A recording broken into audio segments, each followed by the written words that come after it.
please stand with us if you want to as we worship the Lord.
Church. How's everyone doing today? Yeah, it's so great to be here, isn't it? Amen. Yeah, so I want to let you guys know that Meet Me in the Park, we're going to be having it here due to the weather. So grab yourself some food after the second service and come meet us here. We'll set up some tables, just have some fellowship, and it'll be a great time. Also, if you didn't see the message that was sent out, the video for the Dutchess County website that was supposed to be shot today has been postponed a week due to the weather. So the same message that Anthony said last week, if you don't want to be in that, you are going to have to sign a release form during the second service. So if you don't want to be a part of that, come to the first service next week. Yeah, I think that's it. Boy, it's so great to be here. I was on vacation last week, so I missed out on actually being here, but praise God, I still got to watch the whole service. So it was great to be here, to be able to watch online. But man, there's just something about being here in person, seeing everyone here. It's so great. So we're going to continue worshiping this morning, and I'm going to open us in a word of prayer. So let's pray. Dear Heavenly Father, how great it is to be here this morning. God, to be able to sing your praises today.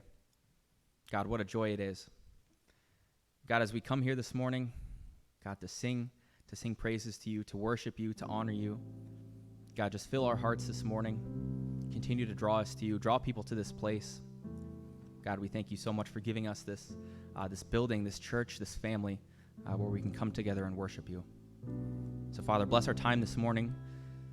Lord, be with Pastor Anthony as he delivers a message this morning.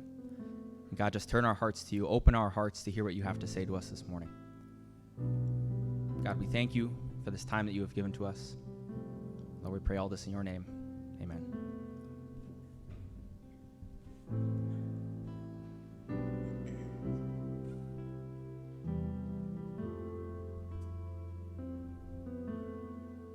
Out of the depths I cry to you. In darkest places I will call. Incline your ear to me anew, and hear my cry for mercy, Lord. Were you to count my sinful ways, how could I come before your throne? Yet full forgiveness meets my gaze.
Jesus paid it all.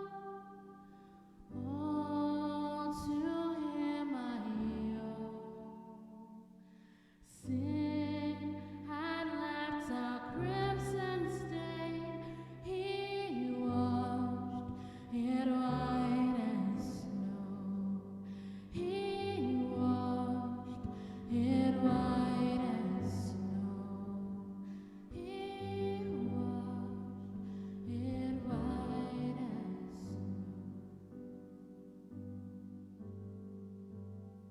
day, Lord. Thank you that you did wash our sins away and made us white as snow, Lord. God, I just give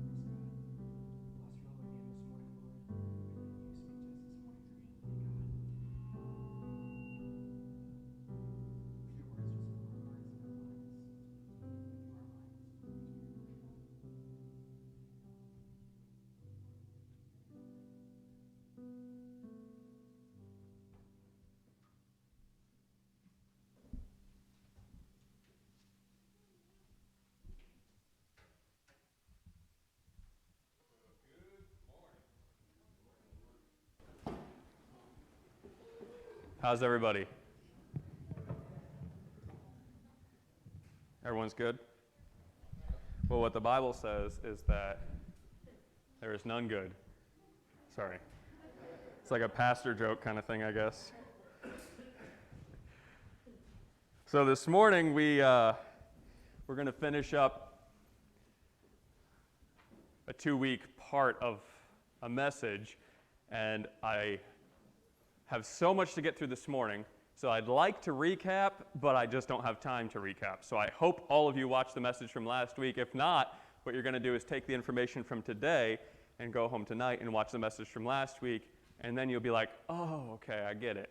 So that being said, the ultra quick recap from last week is that we talked about a few different things. The I am, what Jesus said he was. And you can see this from our message, our bulletin last week, as well as just go back and look at the message, all the I am statements, and I asked you guys to go and look them up. So everything Jesus said he was. And then we looked at how Jesus lived perfectly, how he said he lived perfectly, how his followers said that he was perfect, how external writing sources said that he was perfect, and how Jesus performed miracles, how Jesus fulfilled prophecy, and how he taught with an authority like no one else. So we looked at all that last week. We looked at really the premise of John 14, where he says, I am the way, I am the truth, I am the life. No one comes to the Father but by me. And he backed it up. He said it, and he backed it up. And now, like this morning, we just sang a song. A lot of songs. But we sang this song, and we're all singing it. I'm watching, I'm looking, everyone's singing this song. But this is what the bridge says. It says, only there mercy flows for me. Only there can I find my rest and peace. Only there, only there, only there, only there. That's over and over and over what we're saying. Only there do I find love. Only there do I find peace. Only there do I find rest. Only there do I find mercy. And we're all singing it out, right? That's what we're doing. We're singing out only there. Guys, this is like ultra intolerant song. Because we're saying only there to the rest of the world. That's our cry to God, is only there. That doesn't seem to fit well into the agenda of much of the world. Only there can I find love. Only there in Christ can I find peace or mercy. Only there can I find rest. Those are bold, bold statements. So do you really understand what you're singing when you're singing a song like that? You're singing only there. That's my everything. Jesus is my only there. He is my everything. That's what we're singing out when we sing a song like that. So today we're going to do the second part of a message that I titled Live and Let Die. Because you've all heard the expression live and let live, but it's an awful expression when it comes to Christianity, when it comes to following Christ. Because if the reality is only there, if only there can I find salvation, and we just look at somebody else and we're like, just let them do whatever they want to do, then we're living and not let live. It's live knowing their eternal destination, live and let die. So I have to ask you guys a couple things this morning, and one is we have a third Bible memory verse, which is an internal witness for ourselves, something that we need to hold on to. Because when we look at that, it's hard for us to say only there because we want only here. That's what we're so focused on. We're so focused on the only here. So our third memory verse for those that are dedicated to memorizing the Bible, anyone have it? Oh, we have some. It's a week, man. Sarah?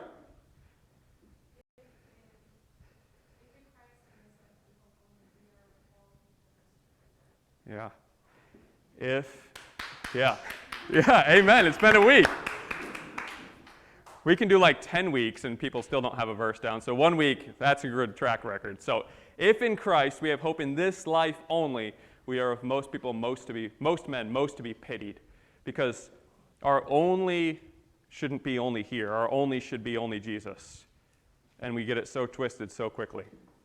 So as we go through this and we start to look today, what we really tried to capture last week is the only that Jesus said he was.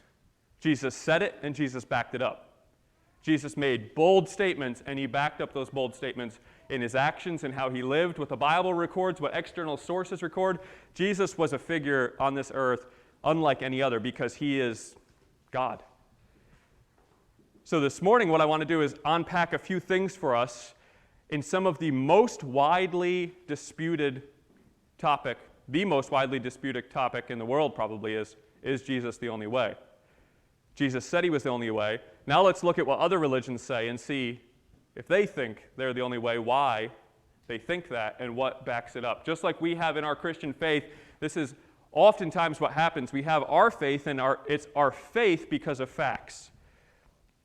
The Bible never calls us to have blind faith. We have faith in Christianity because of facts. And unfortunately, the vast majority of other religions, and by vast majority I mean all other religions, have faith in feelings, not faith in facts. And it's, I feel this way, so this must be good.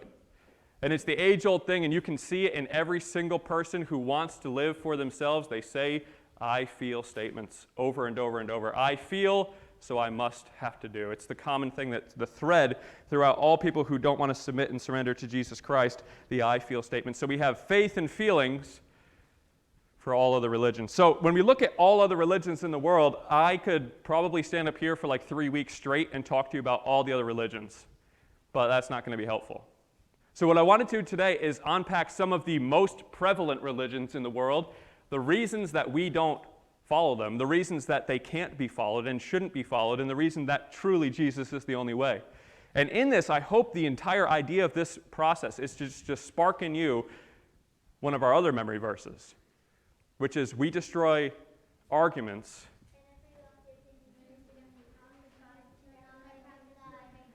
And every lofty opinion raised against the knowledge of God, and take every thought captive to obey Christ. Thank you, Lila. Yes. And how are we going to destroy arguments and every lofty opinion if we have no arguments in our own self? If we have no internal witness of our own self? And that's why our third verse, and you can kind of see how they all tie together now, right? But in your hearts, honor Christ the Lord as holy. Got to start there, guys. You're not going anywhere if we don't start with Christ is Lord of my life. Christ is Lord of everything I am, and Christ is holy to me. Always being prepared to make a defense to anyone who asks for a reason for the hope that is within you, yet do it with gentleness and respect. Do you guys see this idea of what we need to do? How are we going to do this if we are never building up our own knowledge, our own wisdom? If we never have an internal witness for ourselves, how are we going to externally witness to others? So this morning, this is not to give you like I'm going to stand up here and bash other religions. These are some premises of other religions, and how, when we go out into this world, are we going to speak to people who are not of like mind? Because, guys, we don't need to go and change the heart. That's God's job to change the heart. But we just need to be faithful to what God called us into, and it's to tear down every argument that's against the knowledge of God, to take every thought captive ourselves, to always be prepared, and to understand that this life is not it. This is not our only. Our only is in Christ.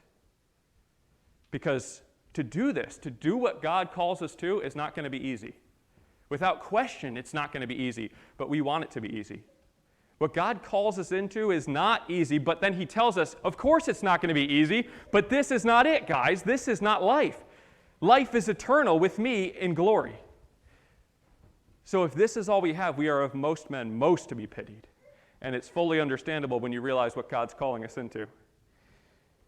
So, when we unpack these this morning, it is not that we are attacking the people, we are attacking the ideologies, which is exactly what God calls us into. So if we look at world religions, there are 5, they call it the Big Five. Okay, so we look at the Big Five, and it's Christianity. Who else? Who knows any of the other ones? Sorry? Buddhism, okay. We're missing the second biggest one. So we have Christianity, second biggest one. Who knows it? Sorry? Not Judaism. Islam.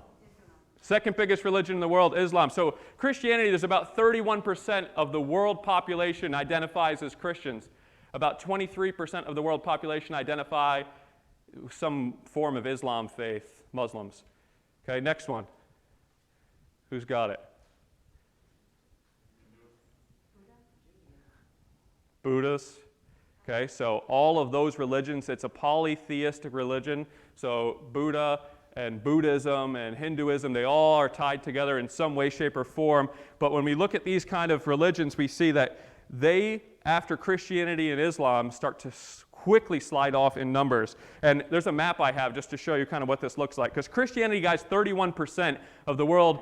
And then we have Islam. So Christianity is purple, Islam is green. So you can kind of see that such a large encompassing territory of the world is predominantly these. So Christianity is all the purple, and this is what those nations are predominantly identifying as. Okay, so it doesn't mean that every single person in that nation is Christian. As we know in America, that's not the case. But predominantly, America is identifying as a Christian nation. And then we have Islam, which is all that green over there. And then we have Hinduism, which is about 15% of the world, which you can see there is all kind of isolated in the orange there. And then we have Buddhism, which is about 7% of the world. And we can see that over there in red. Now, we hear Judaism, right? We hear about the Jewish nation. How, percentage-wise of the world population, how much do you think identifies as being of Jewish origin or of the Jewish faith? Guesses? Based on numbers, it's 0%. So you want to zoom in on the territory that the vast majority of the Jewish people live in. See that little blue dot there? Okay, the red, this is my artistic representation of what the promised land about in the Bible is promised, and it's widely debated the exact territory, but about that red line is about what the promised land was offered to Abraham by God, that area, and we see what they're inhabiting today. And there's such a low population of Jewish people that they literally identify as 0% of the population, well below even the other class. So when we look through these religions and we unpack them, we start to say Christianity 31%, Islam's 23%, Hinduism's 15%, Buddhists is 7%, and then we have this huge chunk of the population, atheist or agnostic identifying as, that's about 17%. And then we have all the folklore religions, all these little odds and ends, spring up religions that are everywhere, that are usually shoot-offs of other religions. Those are 6%. We have others religions, odd, island religions and things like that. And then we have 0% of the Jewish faith as far as numbers go in percentages. So the big five, guys, is Christianity, Islam, Buddhism, Hinduism, and even though there are 0%, Judaism, because it's so widely known around the world. So it's odd. Those are called the big five religions. So this morning what I want to do is kind of unpack some of those big five.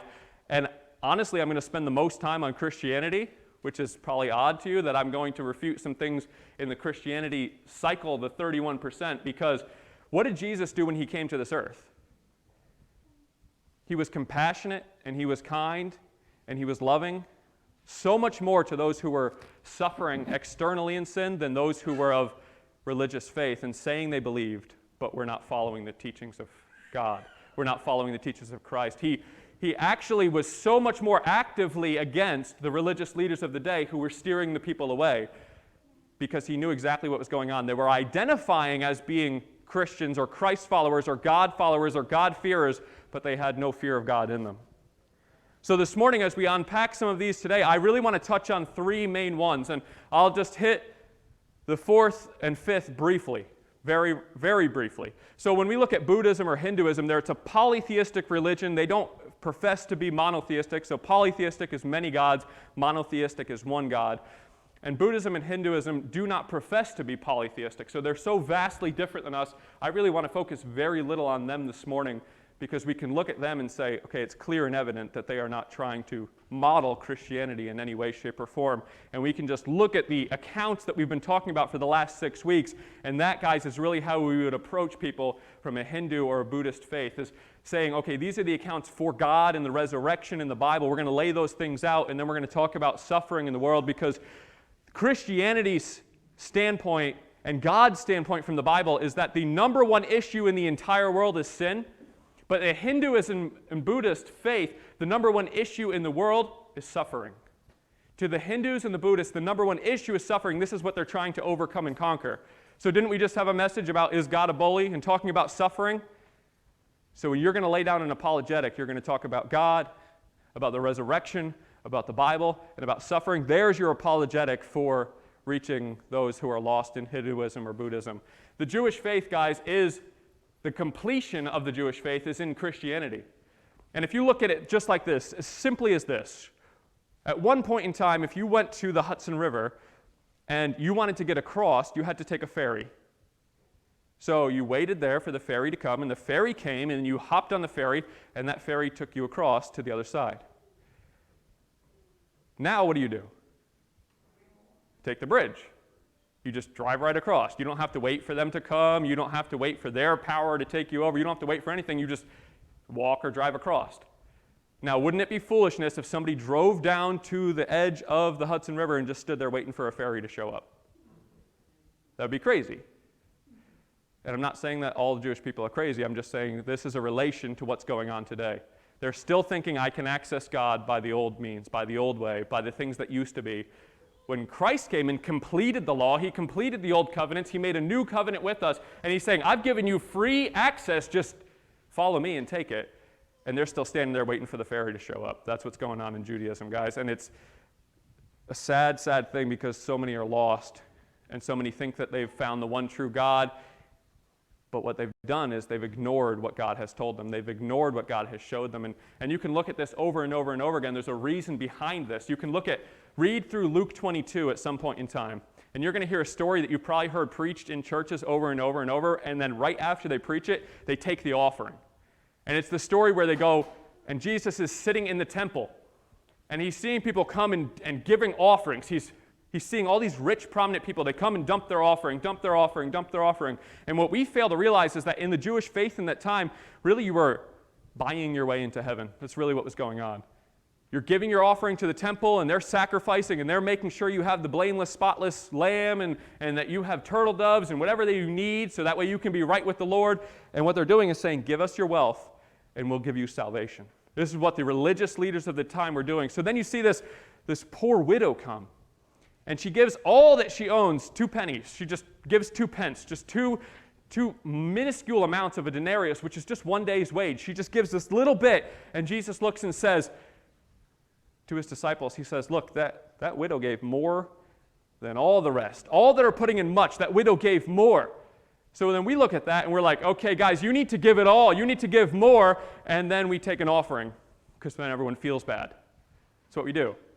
But you know, Jesus never says, and that widow is righteous, or that widow is good, or that widow did anything good. And just let's modernize it a little bit. Say you have a widow and she's sitting at home and she just does nothing more than sit there and watch televangelists all day long. They're constantly asking her for money. So then she pulls out her credit card and she empties all that she has into the televangelist's pocket. What are we going to say about her? She's foolish. Because if she really knew the things of God, she would know that God did not want her to give all that she had. God said, give out of what you have from your heart. He says, give out of your abundance that I have given you, give back to me, but give it in a way that you can still live, because he's given us the ability to make funds and have jobs and provide for ourselves. That's what he's done for us. He doesn't ask you to give it all away. He says, in your heart, give it all away, but he's not asking for you to come foolishly and give up your livelihood. But this widow did it because she wanted salvation, and she thought, I can buy my way into salvation. There's no difference 2,000 years later about what's happening today. People are still trying to buy their way into heaven. And this is not a story of we should be like the widow. This is a story of, do we really know what God's asking of us? Guys, Judaism is completed in Christianity, and Buddhism and Hinduism are searching for something that is only complete in God. So now we're going to unpack some that are maybe surprising to you when we look at Islam, okay? If you walk up to somebody who is a Muslim and you are standing before them and you say, I believe in Jesus, you know what they're going to say? Me too. Muslims believe in Jesus. Okay, if you walk up to other people of religious faith, and these are the hard questions to ask, but let's unpack two this morning. Two secular faiths that call themselves Christians. If you walk up to a Mormon and say, I believe in Christianity, I believe in Jesus, I believe in God, they're going to say, me too.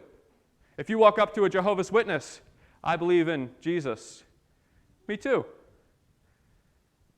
So when someone comes up to me and says, Anthony, do you think that Mormons are Christians? Do you think that Mormons are Christ followers? Do you think Jehovah's Witnesses are Christ followers? You know what I get to tell them? Doesn't matter what I think. Doesn't matter what Anthony thinks. I'm not the moral arbiter of this universe. I do not make laws. I do not do anything that tells you whether what you're doing is right or wrong of my account. What I do is I look at the Word of God and say, according to the Word of God, do these faiths line up with what the Word of God teaches? And if you don't like that, what you do is you take it up with my boss, because I don't make the rules. I just am telling you guys about what the Bible says. That's my entire job. And it's getting so twisted in Christianity where they think the pastor is the voice of God. The voice of God is sitting on your lap. All I'm doing here is to encourage you to go and actually look at it. You don't need me to grow spiritually. You need God. I am not the moral arbiter of this universe. Therefore, I don't get to make the decisions on what is morally right and morally wrong. And I can tell you guys with utter certainty that there are things that God says and God commands that I say, I don't really like that. But you know what? It doesn't really matter. It doesn't matter if I like it, or it doesn't matter if I accept it. It doesn't matter if I like it. It only matters that I accept it as truth from God's Word and I follow it because He's asked me to do it. I might say like, well, this seems kind of judgmental. It doesn't matter what I say. I am not in charge. So when we look at these, I want to see a couple things today about what the Bible says about some of these religions. So I want to start with, I'm going to talk about three different things this morning. And one is that the first one we're going to touch on is that these three different areas we're going to touch on this morning, that their founders were false. And you're going to see, if you didn't hear the message last week, you're going to see a direct correlation between what we talked about with Jesus and what we're going to talk about with these other founders of religion, because Jesus came to this earth and lived a perfect life. And everything He says is backed up not only in Scripture, but also externally, that this Jesus came, and we can verify, we can back up, we can see that this is truth of the way that He lived a perfect life, that He went to the cross for yours and my sins, that He was resurrected, rose again, that His followers never recounted. They were sure the entire time. Not a single one of them ever backtracked and said, oh, I'm not really sure, and almost all of them went to their death for it. We can just see assurances over and over and over of the person and character and claims of Jesus Christ. But let's look at the contrast. Let's look at the difference this morning about the founders of these other religions. And let's start with Islam. So Islam, guys, came about only in about the 600 AD. So we have this founder of Islam, who's Muhammad. You guys have probably all heard of him. He was born in 570 AD. And he's born, and he's living his life as a devout polytheist. He's serving multiple gods. And then the God, Allah, who he says is the one true God, comes in a cave and gives him a vision. And you're going to see a reoccurring theme that happens over and over again in all of these religions. God comes to Muhammad above everyone else that's living at the time and gives him a vision. And in that vision, he says that all of these polytheistic gods from the Buddhist and the Buddhist and Hindu people, that they're actually all supposed to be unified under one God, Allah. So he starts to build a following and a massive following, and what he does is in about 630, about 625 AD, he goes to where he thinks is the Holy Land, Mecca, and he goes there and he tells them, guys, you're all wrong. You're not supposed to be serving all these gods. You're supposed to be serving one God. And you know the devil wants nothing more than a whole entire divided nation serving lots and lots of different gods to serve one God and be unified in the serving and worship of the devil. They're very, very happy about doing that. And you think this guy got a vision and God told him, well, guys, this guy got a vision and the devil told him, go unify the people that are serving me. So he goes in and he tells them, you guys are wrong. You need to listen to me. And you know what they say? They're like, I'm not listening to you. What are you? You're crazy. And they kick him out. Well, fast forward 5 years, Muhammad has built up an army, and he goes into the Holy Land, Mecca, and he starts a bloody revolt. And he takes over the Holy Land of Mecca. And he says, well, we have a lot more area that we're supposed to take over. Sounds familiar, right? Almost like he kind of stole some things with the Promised Land from the Bible. So he starts to take over a whole lot more area, and 2 years later, it's assumed he's poisoned and he dies. So then his followers are massive at this point in time. They've taken over the Holy Land, so a bloody reign of terror goes where they take over the rest of the Holy Land, which fast forwards to about 678 AD. His followers take over the whole Holy Land. They don't stop there. And you want to throw that whole world map back up? So his followers, and you can see this is up there in that Turkey area, in that green bar. His followers start to come out of the Holy Land and spread. You'll see to the right and to the left, and they actually make it across the whole top of Africa, and they come, this is in about 720 AD, they come to the Strait of Gibraltar, which is about to be into France. And as they're there, this guy, Charles the Hammer, stops them and pushes them back across the Strait of Gibraltar, and they never advance any farther than that. And you can see to this day that Islam is prevalent in all those areas that were taken over in very early Islamic culture. About 750 AD is when their reign of expansion stopped, and you can see to this day that most of those areas are still held by Islamic territories. Now, what happened in this entire phrase and this entire thing that's going on is throughout all this, Muhammad is saying, I'm getting revelations from God, and he's telling these revelations to his followers. And this becomes known as the Hadith. And in the Hadith, it's just an oral translation that's passed down, and it's passed down for 150 years till it's finally written. And it's what they have today is known as the Quran. So for 150 years, all the teachings of Muhammad are passed down, and they are all transcribed. Now, guys, we have independent sources in our Bible. Remember that, what we went through? We have all these independent sources that have come together, and we have a unified text in our Bible. You can Google it right now. Go online and look at, there's about 30 different, and not poor translations, 30 different translations of the Quran, because all the people that were memorizing the Hadith did not do it right. So they have about 30 different translations of the Quran currently. There are people who have written accounts, proved written accounts. Literally something like this happened. A guy is translating part of the Quran and writing it down from his memory, and one of his sheep come into the room and eat it. And he goes, we've lost about 33 verses from a book called Shadif, and we've lost about 33 verses because my sheep came in and ate it. I'm sorry. This is recorded, okay? And I think if God was the arbiter of this text, he could protect it from a sheep. What do you think? Amen. He's protected our Bible for thousands of years in its truest form, yet, one sheep destroys. And we've seen exactly as we've unpacked what happens when one person holds the text. Easily influenced, easily changed. There's providence and there's providence in what God did as we have the Bible sitting on our laps nowadays. So, Muhammad by no means was a sinless prophet. He admitted of his own account of being a sinful person.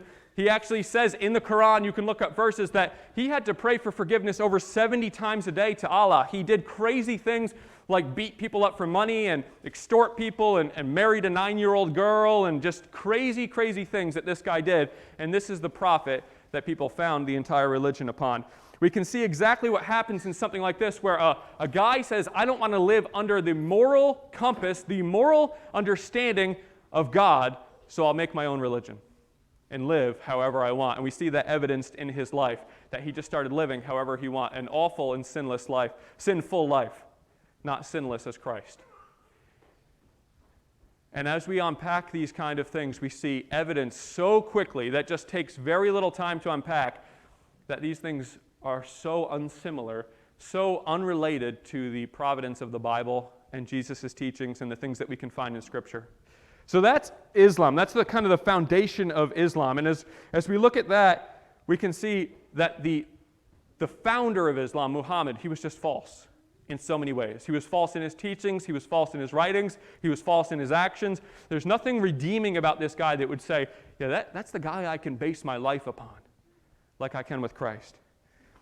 So that's an external. Because they talk about Jesus, which we're going to get to momentarily, that's the reason I'm bringing Islam up today. It's the second largest world religion, and they actually say that they believe in Jesus Christ. And I'm going to show you the Jesus that they believe in. So that's Islam in its foundation. And then the next two guys are very difficult for some people to hear about because they look at that and they say, you're being so judgmental because they're telling you they're Christians. How dare you question them? But guys, we have two internal Christian faiths that make up part of that 31%, and both have such heretical teachings that there's no possible way from God's word that they can be called Christians, and I'm going to show you that today. So we have Mormons, and you guys have seen this around. They're prevalent today. It's the Church of the Latter-day Saints, Mormons. Now, their founder is a guy named Joseph Smith. And we've looked at, and you can see now that these apologetics start to build, and there's a reason that we're tackling these today after a 6-week session of apologetics building. Do you guys remember that verse in Deuteronomy, what it says to do with a false prophet? How many times do you need to be wrong when you prophesy to be considered a false prophet? Once. And what did the Jewish people do to a false prophet? Kill him. Okay, we don't do that nowadays, but at least we can still determine if you're a false prophet or not. So we have this guy, Joseph Smith, and he founds the Mormon faith in 1820. And what happens is, you're going to see, this is going to be familiar. At 14 years old, God comes down and gives him a revelation. Now, I'm sorry, but I'm not believing anything a 14-year-old says. Their mind is just not working right, okay? At 14 years old, God comes down and gives Joseph Smith a revelation, and he stands in that revelation and says, all other religious peoples, every religion, every even sect of Christianity is apostate. They're all false. And he says, God told me they're all abominations. That's at 14 years old. At 17 years old, he says God shows him a place up in upstate New York, about 2 hours from here, on a mountain where you can dig up and find the real Bible. So he goes there and digs up and finds the real Bible. And it's plates of gold, and he describes them very well in his writings. And people have recreated these in lead, which is lighter than gold. And the minimum weight of these plates is 212 pounds. Minimum. They were talking in the 500 range, probably maximum, depending on the thickness of the size. So he finds this Bible out of pure gold, 212 pounds minimum, and for the next 4 years, he's not allowed to take the Bible. An angel stands there and tells him, that he's not allowed to take the Bible. So for 4 years, he just goes back and forth, and he's looking at this text. This is all his own writing. So after 4 years, the angel comes and says, someone's about to steal this new Bible. You got to go and get it. So he runs out there. It's 3.5 miles from his house where he's living. Just happens to be where the thing was buried. And in his own writings, it says that he picks it up out of the pit that he dug, and he carries it under one arm, and he runs 3.5 miles while fighting off these guys back to his house. Raise your hand if you can carry 212 pounds 3.5 miles. Running, jumping, fighting off 3 other dudes. Not happening. Really strong. Okay? So then he takes this and he says, oh, it's, what language can't we translate yet? Oh, it's in ancient Egyptian, because no one had translated ancient Egyptian yet. They had just found the Rosetta Stone, but he didn't know about it. No one can translate ancient Egyptian. This is the language that this Bible's written in, and I can only translate it because God gave me the power of translation. And he translates it, and it's what they have today as the Book of Mormon. And then he says 7 days after he finishes translating it that God comes down and takes the book, so no one can see it. Like, come on, guys. Come on. Then he has what he calls the 5 and 8. The 3 and 8. So he has 3 people that witnessed the book first, and then he has 5 people that witnessed the book after, all some kind of relatives of his, and every single person renounced that they had seen it after a while. And one person came out actively against him and said that it was all made up. Things like this happened. A guy goes and he's trying to help Joseph Smith translate the book, and he gets 164 pages of the Book of Mormon and takes it home, and he's showing his wife, and his wife goes, chucks it in the fire.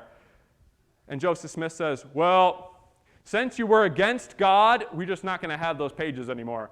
Because she said, oh, if it's from God, he'll just be able to retranslate them. These are the kind of crazy things that happen in cult religions, and this is the founder and follower that millions of people are swayed by nowadays, guys. This guy lived a life of depravity. He swindled countless people out of their money. Countless people out of their money. Doing awful, heinous acts. He had 40 wives at his death, 11 of whom were married to other people. One was a 14-year-old girl from one of his congregants, a man who lived in depravity. So what he did is he didn't want to live for God, so he made his own religion. And now he's duped and swayed millions of people this day and age. It is a religion based fully and solely on works to get to heaven. He has multiple texts, and we'll unpack some of those that were written as we go into the next section. But that is the foundation of the Mormon Church. That is the man, and I can say very clearly and very foundly from proof and evidences that his founder was false. The next one, Jehovah's Witnesses. Actually, I want to read you guys a verse from Deuteronomy first, because this is an important verse for us to remember. This is Deuteronomy 13, 1 through 3. It says, if a prophet or dreamer dreams and arises among you and gives you a sign or a wonder, and the sign or wonder that he tells you comes to pass, and if he says, let us go after other gods which you have not known, and let us serve them, you shall not listen to the words that that prophet or dreamer of dreams. For the Lord your God is testing you to know whether you love the Lord your God with all your heart and with all your soul. So I don't really care if you saw a dream. I don't really care if you could do signs and wonders. If you tell me to go away from God, if you tell me to stop following the things that are written in the Bible, then you're a false teacher. So Jehovah's Witnesses, we'll power through this because I'm running out of time. Their founder is Charles Taze Russell. He founds Jehovah's Witness group in the 1870s, and they're actually called, they call themselves the publicators. They're a publishing company, but they call themselves a church. They call themselves a religion, but their primary purpose is in publication. So this guy who founds the Jehovah's Witness Church, Charles Taze Russell, comes out of the Seventh-day Adventist Church, and his father is a prominent clothing figure. So what he does is he decides he's going to get a revelation from God. There it is. So he tells everybody, I got a revelation from God. The Bible's not real in its truest form. You guys have all been duped. And I know ancient Greek that you guys could never comprehend, so I can translate God's word better than all of you. And what he does is he stands there and tells this to everybody else and then says, I need to get this out to the masses. So he starts a publication company called the Zion Watchtower. And he sells his father's clothing business right after his father passes away, gets a lot of money from that. He dupes a whole bunch of widows, sound familiar, into giving up their inheritances and their estates.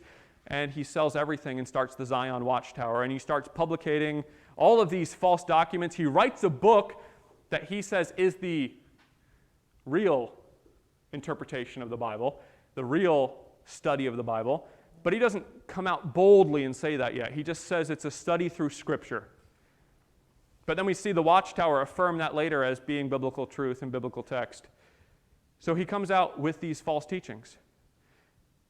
He comes out so much and so heavily that he says, I need to dupe as many people as possible to get as much money as possible, to get my publications put out as widespread as possible, that about 100 years ago, Jehovah's Witness documents were the third most prevalent piece of literature in the world.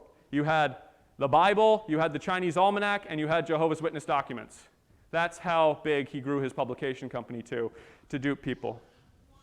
So you have this Zion Watchtower, and to this day it is ruled by only 8 men that make all the decisions, and their entire sect of doctrine is such that these 8 men that are called the holy servants or something like that make all the doctrine for the Jehovah's Witness faith. They publish everything that's put out by the Watchtower, which is still there to this day, and you're going to get documents like this dropped off to your door that say jw.org on the back, what does the Bible really teach? And this is made by man, not made by God. And you have things like this. In John 1:1, it states, "In the beginning was the Word, and the Word was with God, and the Word was God." This is the King James Version. This is what they're saying here. Later in the same chapter, the Apostle John clearly shows that the Word is Jesus, John 1:14. Since the Word is called God, however, some conclude that the Son and the Father must be part of the same God. So they're saying, well, the Bible clearly teaches that God and the Father are one, that he's saying in the beginning was the Word, and the Word was God, and then John clearly backs up that the Word was Jesus, so they're affirming Scripture. But then the heresy starts to come in, and they say things like, some conclude that the Son and the Father must be part of the same God. And they say, well, in our Bible translation, because here you go. When you don't want to believe in the Bible, what do? Make your own. So you know what the Jehovah's Witnesses did? They made their own Bible. And it's only come out about 60 years ago, and it's called the New World Translation, The New World Translation. And they do things in John 1:1 like this. In the beginning was the Word, and the Word was a God. The Bible affirms the Trinity in all aspects, but you know what? The Jehovah's Witness Bible does not affirm the Trinity in all aspects. Jesus was a God, not the God. So when you go up to somebody and say, I believe in Jesus, and they go, me too, you have to ask the question, what Jesus? And here's the destruction of a false teacher. Somebody who's a Jehovah's Witness decides, wow, this is crazy, and he gets out of the Jehovah's Witness face. This is early on while Russell's still alive, and he sues him. And he says, you're a hack. You are trying to steal people's money. You are trying to make false presentation here, so he sues him. Russell doesn't show up to court. The court subpoenas him, doesn't show up to court. He leaves the country. The court subpoenas him again. Finally, he shows up to court, and he gets the court delayed. And in that time, he writes his former congregant and says, listen, if you just apologize to me, we'll drop all the charges, we'll call it good, everything's fine. And this guy says, no, I want you to go out on the stand. So finally, he gets Russell on the stand, and he does this. He holds up the Greek alphabet, and he says, can you tell me these letters in the Greek alphabet? You know ancient Greek. You interpreted the Bible. You know ancient Greek. And on the stand of court, written document, still alive to this day, it comes out that Russell knows no Greek at all. The guy who translated the Bible into modern-day Bible, because he knows Greek so well, knows not even the Greek alphabet. Guys, the founders are false. So false.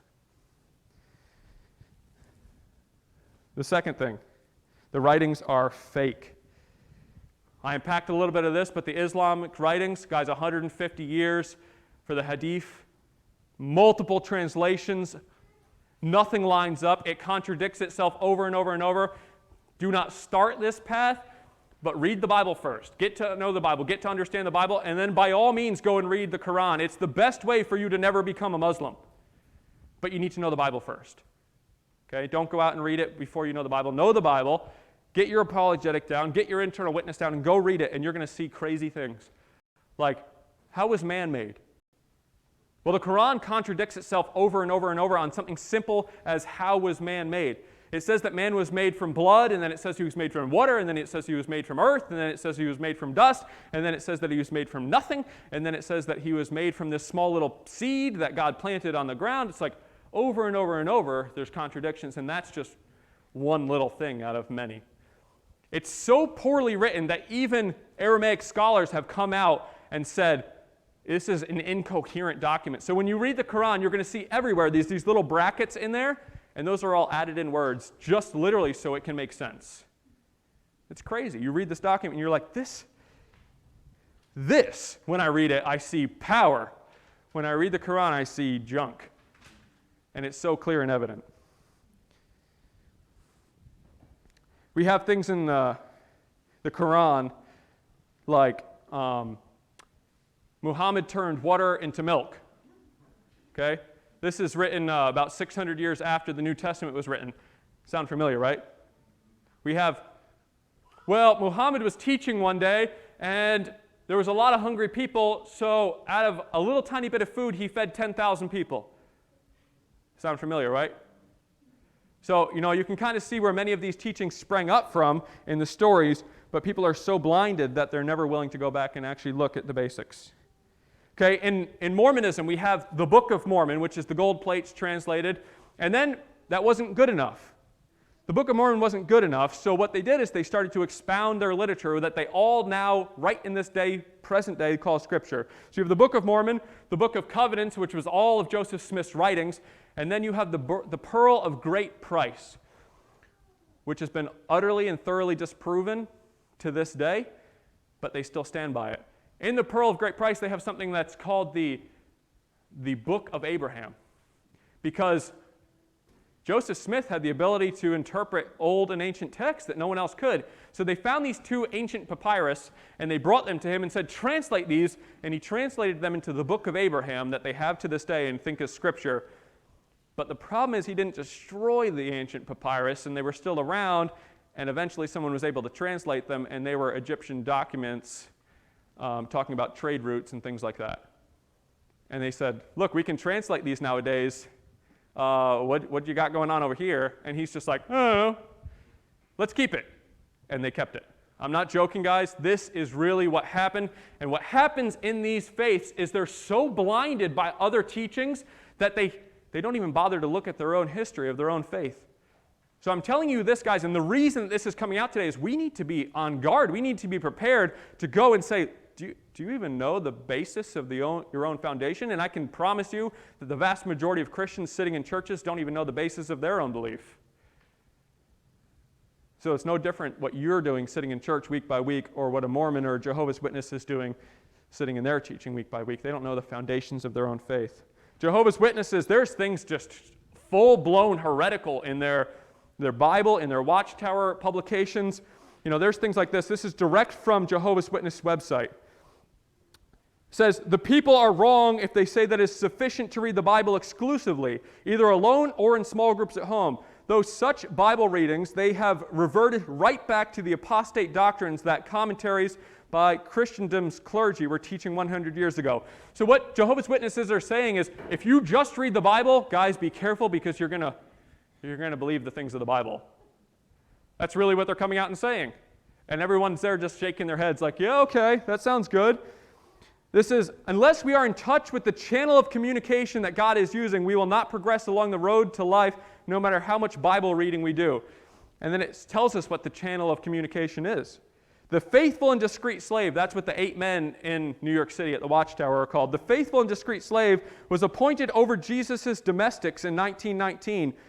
That slave is the small composite group of anointed brothers serving at world headquarters during Christ's presence who are directly involved in preparing and dispensing spiritual food to their people. When this group work together as a governing body, they act as the faithful and discreet slave. They're saying that Jesus, the Bible teaches clearly, is our mediator between God and man. They're saying, well, you don't need Jesus anymore, you have us. We'll be your mediator. I could go on and on and on with quotes, guys, but it's ultra heretical. They literally say, if you don't read the Jehovah's Witness teachings and the Bible, then within 2 years you're going to convert back to your old lifestyle. Like, yeah, that's exactly what I want. I want to read the Bible and do what the Bible says. And they're saying, be careful not to just read the Bible. Guys, these are not people that are teaching sound doctrine. These are not people that are Christ followers. In 2 Timothy 4:3 and 4, it literally tells us this is going to happen. For a time will come when people will not put up with sound doctrine. Instead, to suit their own desires, they will gather around them a great number of teachers to say what their itching ears want to hear. They will turn their ears away from the truth and aside to myths. Guys, their writings are all false. Their writings are all fake nothingness. And the last thing is their Jesus is a fraud. Guys, look at Islam. They believe in Jesus, but they do not believe Jesus to be the Son of God by any way, shape, or form. They go and they are forced yearly to go and, once in a life, to go and bow down at Mecca, at the holy city, to a cube. What does the Bible say? Thou shalt have no other gods before me. Thou shalt not make a idol, a graven image. Thou shalt not. Islamic people are forced to go once in their lifetime, and what they have to do, because they call themselves a monotheistic religion, but they have to go and bow down before this big cube in Mecca, and if they can, kiss a black stone, which is really, really safe during COVID. There's a big black stone on the side of the cube. They have to try to kiss it, because then that stone in the afterlife will come back as a resurrected pale being that will help to usher them into heaven. I'm not joking. This is really the teaching. They also have to walk around the cube 7 times, which if you look at Buddhist or Hindu religions, they have to do that in most of their worship. They walk around 7 times to honor the 7 planetary deities. Guys, this is not a monotheistic religion by any means. This is a polytheistic religion that one man tried to unify the worshipers of Satan underneath. That's what's going on in Islam. They say it's the fastest growing religion in the world, and they don't tell you why. It's the fastest growing religion in the world because they treat their women like birthing machines. They are nothing. Women have 0 rights in the Islamic nation. And by the time that a lady in America is just going to college, usually a woman in Islam has already had 5 kids. It's the fastest growing religion because they are just multiplying so rapidly, because they have no view of the sovereign nature that God has placed over mankind, that he is the pinnacle of their creation, and they treat women like dirt. And they actually say the vast majority of people that are going to be in hell are women. This is what we get in the Islamic faith. But when they go and preach to America, and they go and talk in their temples in America, they don't really talk about the way they're going to treat women very much, because they know it's not going to fly. And it's exactly what they do throughout the world, is they go and preach the things that are going to speak to the most people's ears. Their Jesus is an utter fraud. The Mormons. This is really what the Mormons think, guys, at their foundation, and not many Mormons know this. This is why we have to have a strong apologetic for it. The Mormons think that God created Jesus as the firstborn son, and then created Satan as his brother, and then every single person afterwards is subsequent brothers and sisters of Jesus and Satan. And if you come to faith, you're a better brother or sister to Jesus or to Satan. This is really what they think. You are not serving Jesus, you are living with your brother. And so they don't think that there's one God, they think that there are billions of gods. Because your entire purpose in the Mormon faith is to progress from an outer darkness, which now, unfortunately, in the Mormon faith, I am considered to be in outer darkness, because anyone who talks against the Mormon faith immediately is in outer darkness. So I'm in outer darkness, and then what you guys would be is, if you're not talking against the Mormon faith, you would be in the terrestrial kingdom, which is an earthly kingdom where you just suffer like you do right now. And then you could be in the heavenly realm, and then you could be in the celestial realm. And if you're good enough in the celestial realm, then you might actually get your own world one day that you get to become a god. What's the first sin?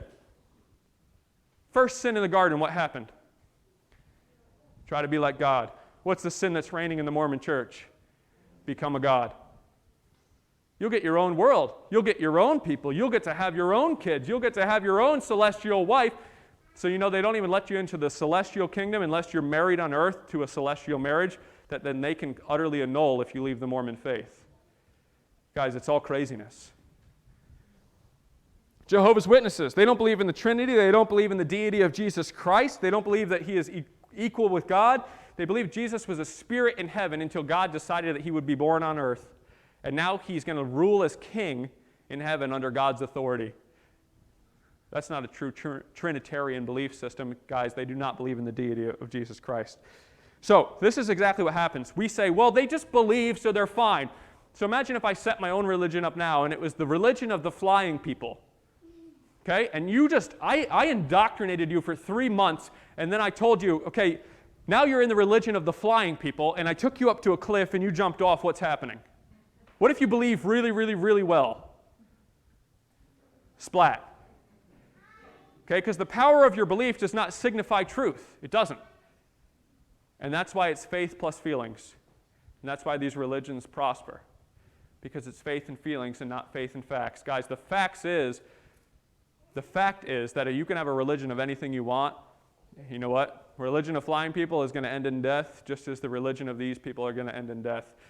There is hope in Jesus Christ alone, and by him, that is all that's ever going to come to be. In Matthew 24:24, it says, "For false messiahs and false prophets will appear and perform great signs and wonders to deceive, if possible, even the elect."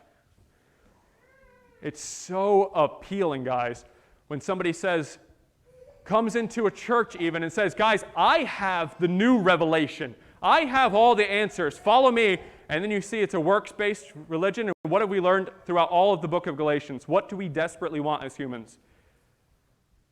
We want to work our way into heaven. It's easy for us. We don't want to say what Ephesians says, that we're saved by grace through faith. It's a free gift of God, not by works, because otherwise we'd boast and brag about it. We don't want that. We want a works-based religion, so you're going to see that Christianity is the only non-works-based religion. It is by the power of Jesus that we enter into his eternal kingdom. It is not by the power of ourselves. So vastly different than everything else. Jesus taught things that were so vastly different than everyone else. Jesus stood up and he said to people to lose your life. If you want to save it, lose it. Lose your life to save it. That's so contrary to what the world teaches. He says, the meek shall inherit the kingdom of the earth. Rejoice in persecution and suffering. Pray for your enemies. It's better to give than to receive. Turn the other cheek. Go the extra mile. These are teachings that are so contrary, but they're the teachings of eternal life. So guys, it's perfectly fine to stand there and tell every single person, I believe in Jesus. Everyone's perfectly fine with that. I believe in Jesus. All these other religions are perfectly fine with that because you're saying he's a way. As soon as you say he's the only way, now we run into issues. Okay? But Christianity, we're not people that are standing up here and we're just harsh, nasty, trying to bash people over the head. That's not our purpose. We're not saying that he's a way, he's a good way, he's the best way. We're saying he's the only way. And that's the difference. Because if I stood up here and I said, guys, Jesus is the best way, then I'm not going to tell you how to live. I'm not going to tell you what to believe. I'm not going to tell you what to do. If he's just the best way, then you just find your best way. Okay? But if I stand up here and I know in my heart that Jesus is the only way, now we're in a different story. What am I doing with that information? Am I really trying to reach the lost? Am I really trying to say, I'm not going to go and criticize people of the Mormon faith or the Jehovah's Witness faith. I'm not going to go and criticize people who are living in Islam. I'm going to go to them with a broken heart, understanding that they are utterly trapped and deceived in their deception from a false teacher. And what can I do to just put a little crack in the dam that one day the Lord might open up into true life, that dam would open up and they would come back to the full understanding of what Christ has done for them in their life. It's not Jesus plus anything, it's Jesus plus nothing. And somebody has walked this out recently in their own life, and I actually want you to hear from them this morning. So if she's willing to come, she really, really, really wanted to stand up before you guys all today.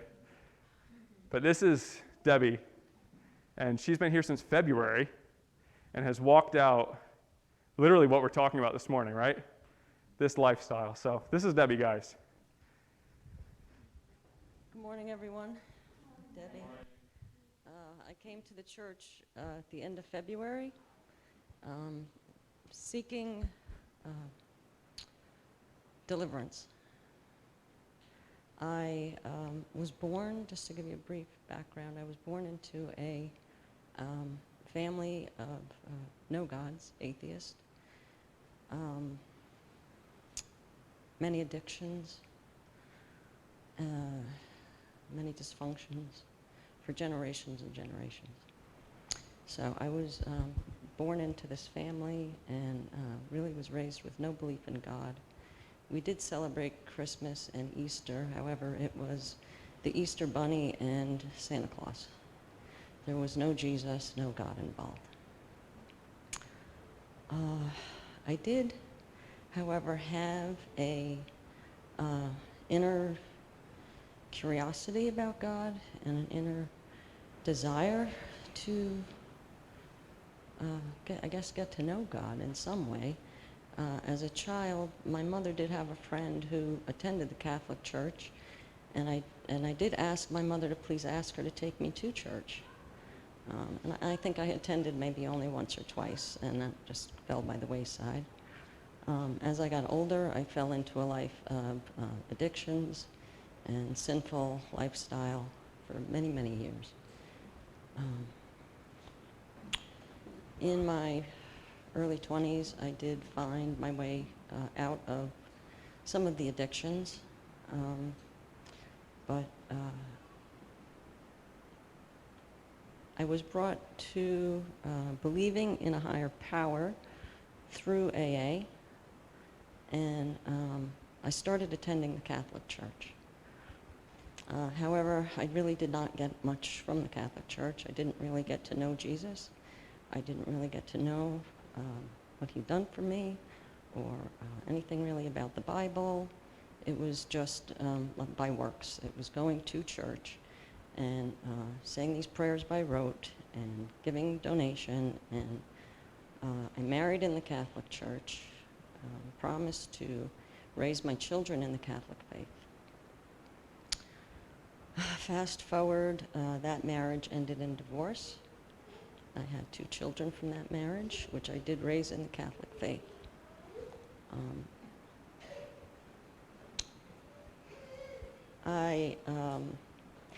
In my despair and my grief of the divorce, I've come to learn that Satan attacks you mostly when you are in grief and when you're in a low point in your life.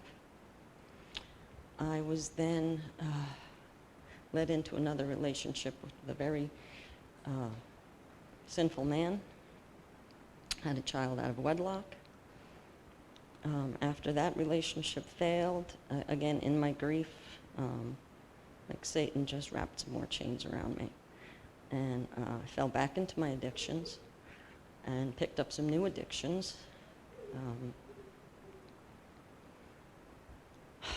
Then I had stopped going to church. I had finished my children in the Catholic Church in their religious instruction, and started questioning some of the things at the Catholic Church and decided that that was not the place for me.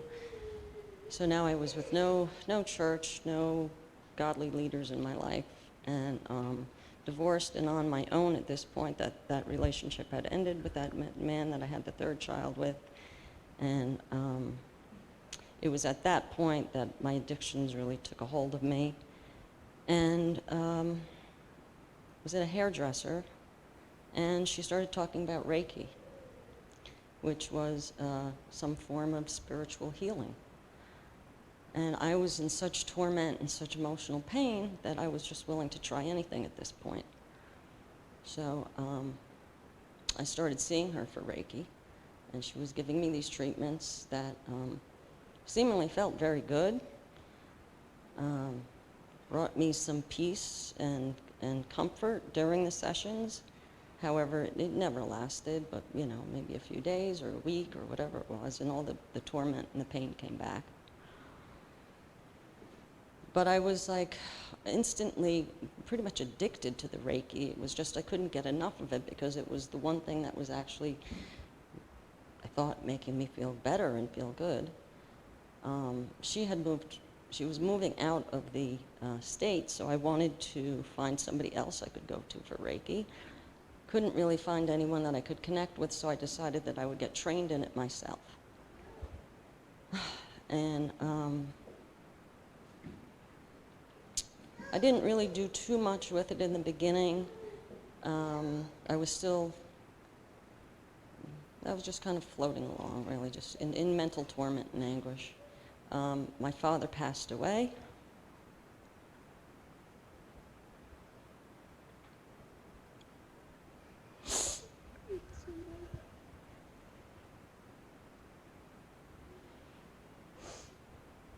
And it was at that point that the devil really grabbed a hold of me. Really grabbed a hold of me. The Reiki became such an addiction, it completely consumed my life. I found myself idolizing people who are healers, becoming jealous of other people's gifts. It really was an all-consuming thing for me. I went and tried, meditating with people with yoga, and in that world, I started finding people who were in not really Buddhist, but they would have Buddhist things in their possession, or in the yoga studios. There was Buddhist things, Taoist things, Hindu things. I was very, very drawn to all of this, and started purchasing things and bringing them into my home. Now, I still had a crucifix in my house, I still had rosaries in my house, I still had a Bible in my home, but I wasn't praying to God, I wasn't praying to Jesus.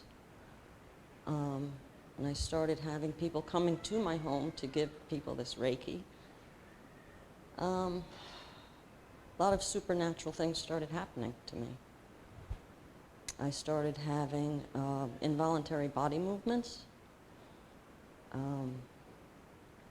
Smoke alarms were going off in my house randomly.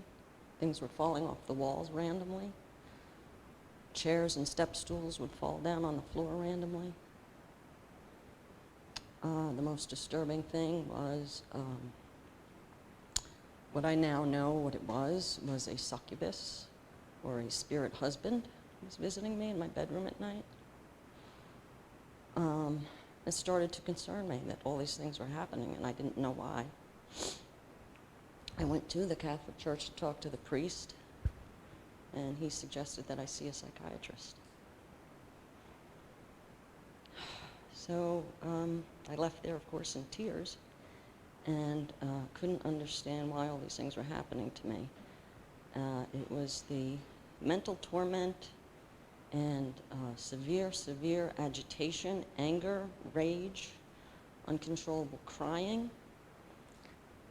that I couldn't understand why this stuff was happening to me. In my past, I had been on antidepressants for about 20 years, which I had gotten myself off of, because to no avail, they didn't do anything for me. I was still working with people with the Reiki, because again, it was what I really thought was helping me, and it really did feel good, and it did feel like it was healing me.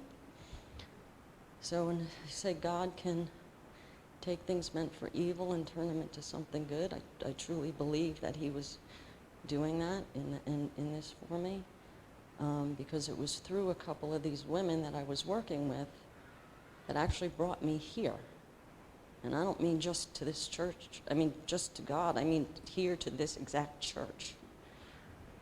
And it was a medicine woman who told me that I needed deliverance. And I really didn't understand what that was until I kind of read about it, and it was, very disturbing to me. So I was trying to seek out a deliverance minister, and honestly, it was hard to find. So not being able to find a deliverance minister, I felt that, okay, I just need to get myself back to church and get baptized again and start fresh. And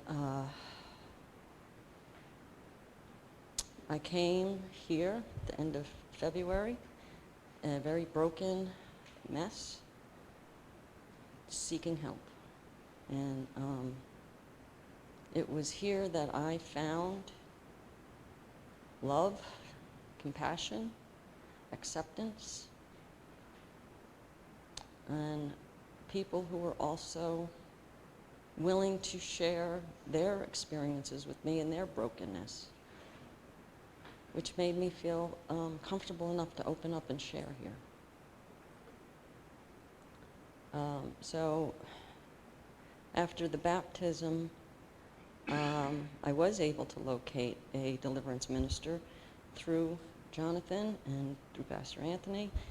A woman from Change Point came to my home, and she worked with me for a couple hours and gave me some prayers to say, and I started doing those prayers every day. I had a crash course in submitting to God here. After the baptism, I joined the Bible study group and started attending prayer group, and opening up to some of the people here and letting them help me. So in my meetings with Pastor Anthony, I was honest and told him about, things that I had been trying in the past to get well. And I told him about the Reiki, and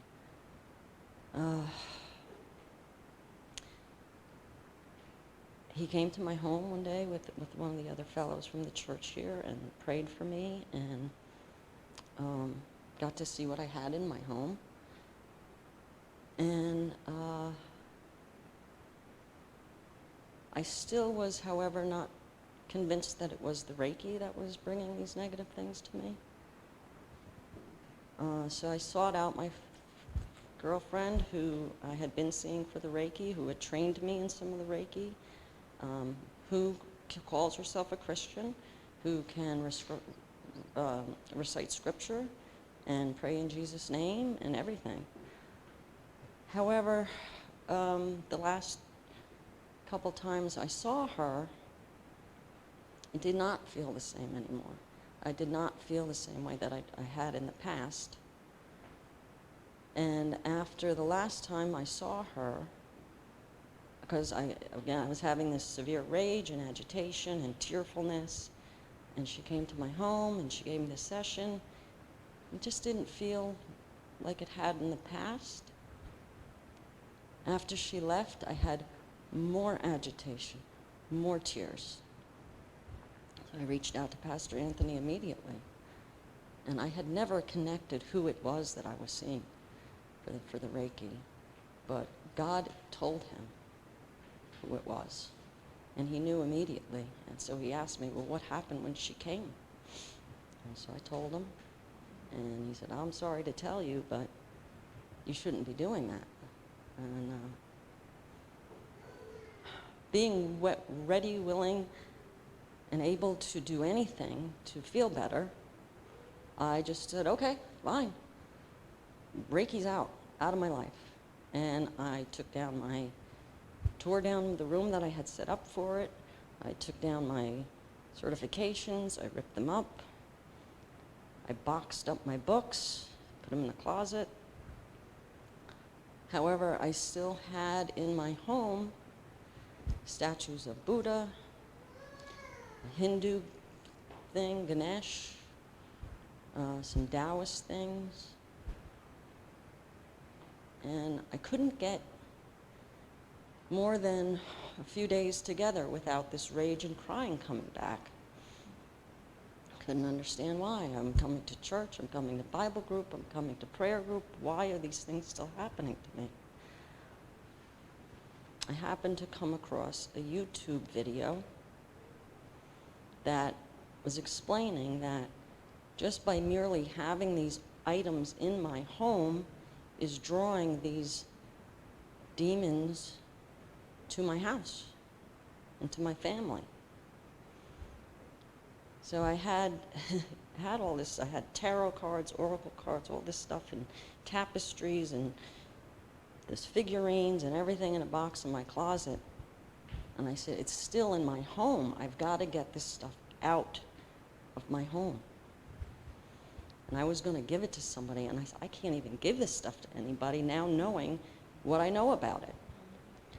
So I got this stuff, and I took it out of my house, put it in the shed, and I was trying to determine what I was going to do with it. The next day, I took it and I just dropped it off at a thrift shop. Since that day, I have not had agitation, I have not had rage, I have not had uncontrollable crying.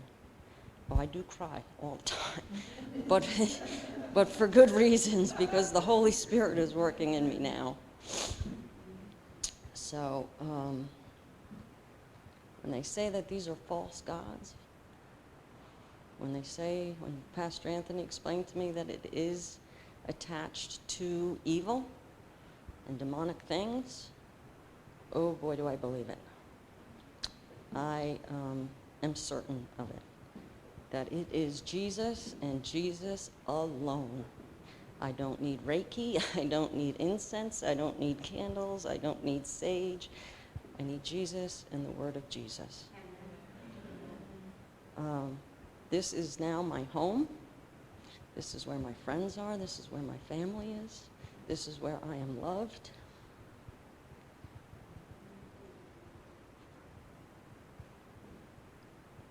This is where I am accepted. for who I am, a broken person. Just trying to be better. Just always trying to be better.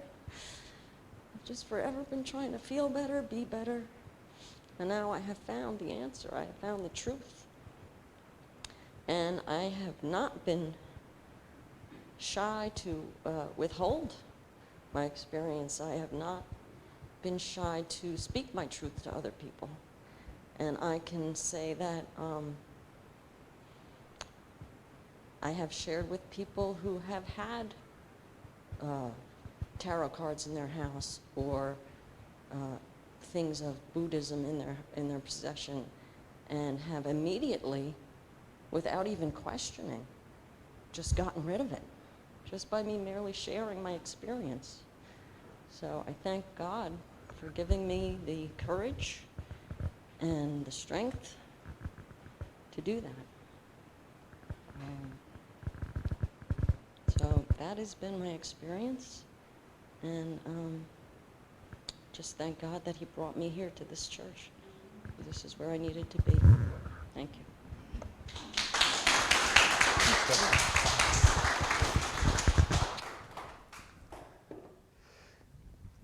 The absolute beauty of Jesus plus nothing. And she didn't share a quarter of what she's been through, and it's still powerful, all that God has done in her. And it's the beautiful thing, just willingness. She was not exaggerating. She called me on the phone, and I said, that stuff's got to go. And it wasn't even like a delay. Okay. Because she was willing to surrender to the Lord. And it's exactly what we should be like on our daily lives. So as the worship team comes, we're going to wrap up. I know we're way over, but as a mechanic, as the worship team's getting up here, this is exactly what evil's like. Evil cannot exist without good. Evil is the parasite to good. Evil is the pariah to good. It's the virus to good. And if you have a car and you take all of the rust out of the car, you have a better car. But if you take all the car out of the rust, you just got a pile of junk. You have nothing. You can't have a car if you just took the rust out of the car out of the rust. You have nothing left. There's no car. There's nothing. But it's what God does to us. He takes that rustiness, he takes that nastiness, and he just cleans us out, makes us better, makes us new, makes us whole. And then he doesn't stop there. With the enemy meant for evil, God meant for good. And Debbie is going to be able to speak into people's lives that many of you will never be able to speak into, and share her personal testimony. You can't change that. You can't take that away. She can walk up to somebody and say, this is what I went through. This is the power of Jesus in my life. So powerful. And that's how God works, just in amazing ways. So let's pray. Lord, we thank you for this time. I thank you for the testimony of your goodness and your graciousness, your love, your compassion. Lord, all the things that we, Lord, struggle to be, but you, Lord, through the grace that you have bestowed upon us, through the Spirit reigning within us, Lord, that we can model to those around us, Lord, not because of us, but because of you. So we thank you for the great love of which you have loved us, Lord, for the sending of your Son, Father, for, Lord, making the way. Help us to know that way. Help us to accept that way. Lord, help us to take it, the narrow path, Lord. Help us to come to you fully submitted, fully surrendered, Lord, searching and longing after you. We love you, Lord. In Jesus' name, amen.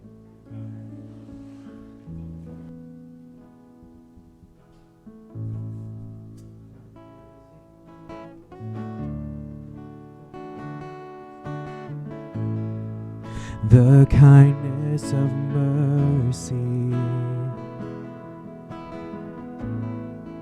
that bought with blood wholeheartedly my soul undeserving.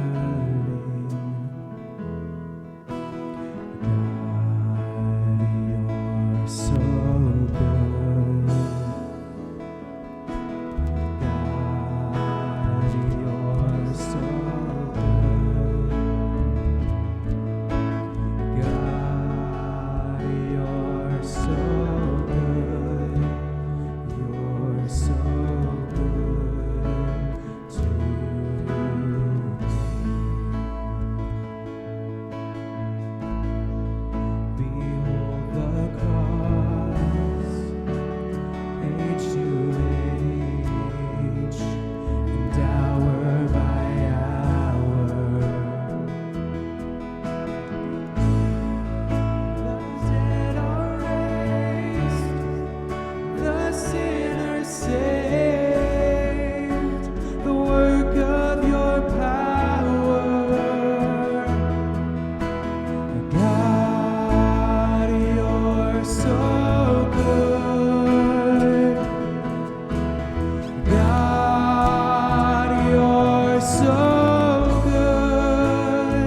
what Calvary has bought for me, both now and forever.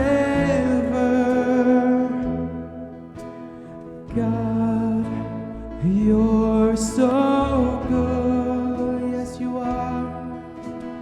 God, you're so good, tell him he is. God, you're so good, you're so good to me. Tell him one more time. God, you're so good. God, you're so good. God, you're so good. You're so good to me.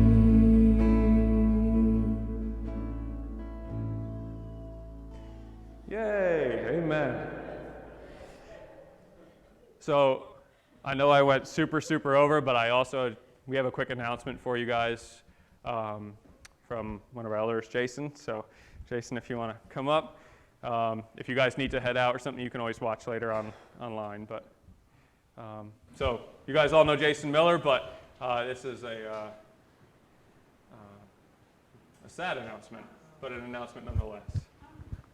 Yeah, so yes, this is kind of a bittersweet moment for me and for my family. So over the last several months, God's been stirring that he may be leading me and my family for a change from job situation, and in this past week that has come to pass. So I am going to be, after 21 years at IBM and in the Hudson Valley, I'm going to be changing jobs, and that's going to mean a move for our family to Massachusetts.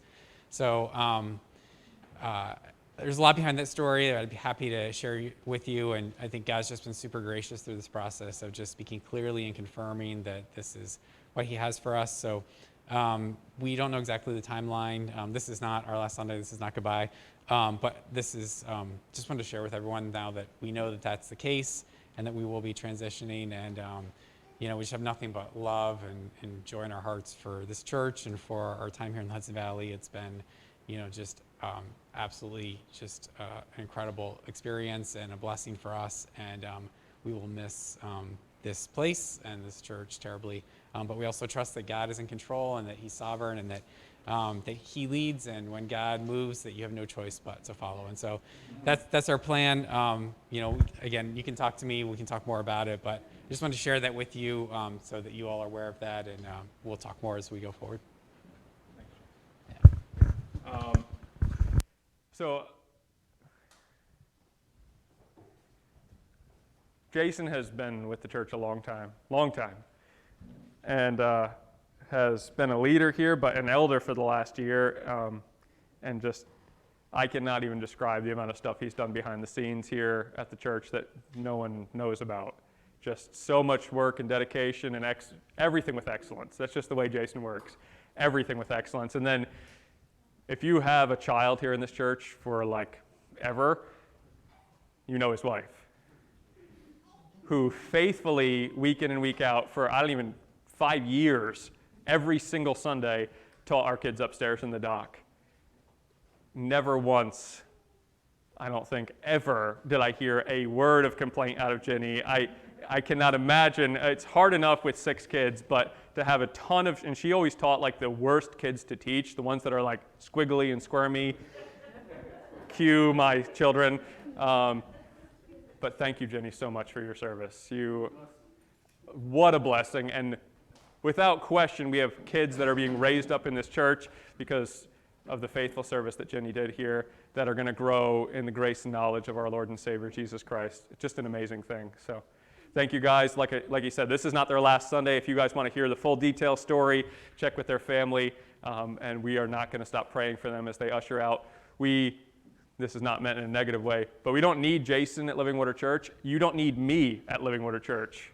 That's not a requirement. I am not needed to be here. God could raise up a leader in a heartbeat, but he puts people in for a season. He gives and he takes away, and he raises up the leaders that he needs. And Jason's going to be a leader wherever he goes, as is his family, as they spread the love of Christ.